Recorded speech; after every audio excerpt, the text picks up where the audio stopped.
నిజంగా రుద్రాన్ని మనసు మార్చుకుని మన శౌర్యాన్ని కోడలిగా అంగీకరిస్తే తనకంటే అదృష్టవంతురాలు ఇంకెవరూ ఉండరు.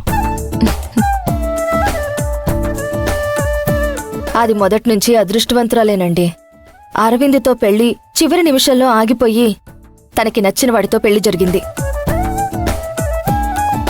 అలాగే ఈ రోజొద్దన్న అత్తయ్య గారు రేపు కావాలనుకోవచ్చు. శౌర్యని ప్రాణానికి ప్రాణంగా చూసుకోవచ్చు. నువ్వు చెప్పింది నిజమే అమ్మా. రేపనేది ఎలా ఉంటుందో ఎవరికి తెలుసు? రే మాధవ, కొంచెం పెద్ద కుటుంబం, బాగా బ్రతికిన మనుషులు. ఆవిడొచ్చి ఇక్కడ ఉండాలి అంటే సౌకర్యాలు అవి ఇవి బాగా ఉండేలా చూసుకోవాలి. ఇప్పటినుంచే ఆ ఏర్పాట్లేవో చూడు. అలాగేనమ్మా. భూమి, మా అందరికంటే మా కోసం నువ్వే ఎక్కువగా ప్రయత్నిస్తావు. అదే నీ గొప్పతనం. మేమంతా మాటలతో వదిలేశాం, కానీ వెంటపడి నువ్వు రుద్రాన్ని నొప్పించావు.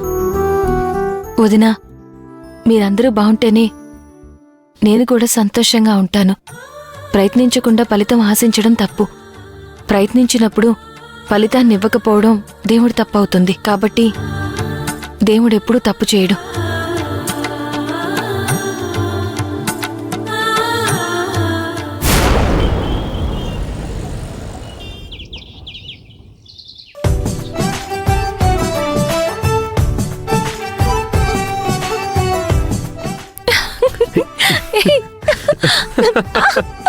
అయ్యో,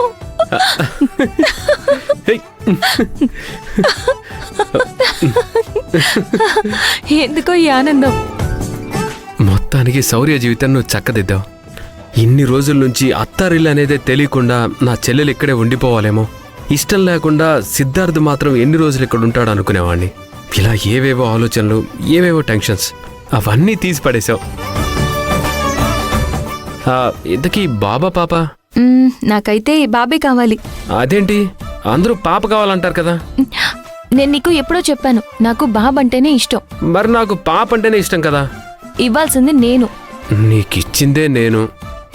కడుపును మోసేది నేను కాబట్టి నాకు నచ్చిన బిడ్డనే కంటాను. అలా ఏం కుదరదు. నాకు పాప కావాలి. చిన్నప్పటి నుంచి నా పాపను నా చేతులతో ఆడించినట్టు, నా భుజాల మీద ఎత్తుకున్నట్టు ఎన్నో కలలు కన్నాను. నేను కలలు కన్నాను నాకు బాబే పుట్టాలని. అదేం కుదరదు. భార్యాభర్తలు అన్న తర్వాత భర్త మాట భార్య వినాలి. నాకైతే పాపే కావాలి. నువ్వు పాపనిస్తున్నావు. కుదరదు. 9 నెలలు ఈ బిడ్డను మోసేది నేను. ఏ బిడ్డ కావాలనేది నా ఇష్టం. నా చేతుల్లోకి తీసుకుని నీ చేతుల్లోకి ఇస్తాను. అంటే తల్లిగా నాకే హక్కు ఎక్కువ. ఇలా అయితే కుదరదు చెప్తున్నాను. కావాలంటే రెండో కాన్పులో బాబుని తీసుకో. ముందైతే నాకు పాపే కావాలి. కుదరదు. కుదరాలి. నీ ఇష్టమేనా? అవును, నా ఇష్టమే. మళ్ళీ చెప్తున్నాను భూమి, నాకు పాపే కావాలి. లేదు, బాబు కావాలి. లేదు, పాప కావాలి. పాపే కావాలి. బాబు కావాలి. బాబు పాపే కావాలి. బాబు బాబు బాబు అది కాదు, నువ్వే అన్నావు. లేదు బాబు కావాలని నువ్వే అన్నావు. బాబే, నువ్వే చెప్పావు కదా బాబని. పాపే కావాలి నాకు. బాబు కావాలి. పాప. బాబే.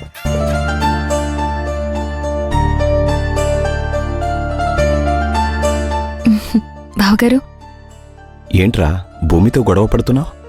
ఏం లేదన్నయ్య. చూడు మాధవ, అక్క విషయంలో ఏం జరిగిందో తెలుసు. అలాగే ఎంత పెద్ద అబద్ధం చెప్పిందో తెలుసు.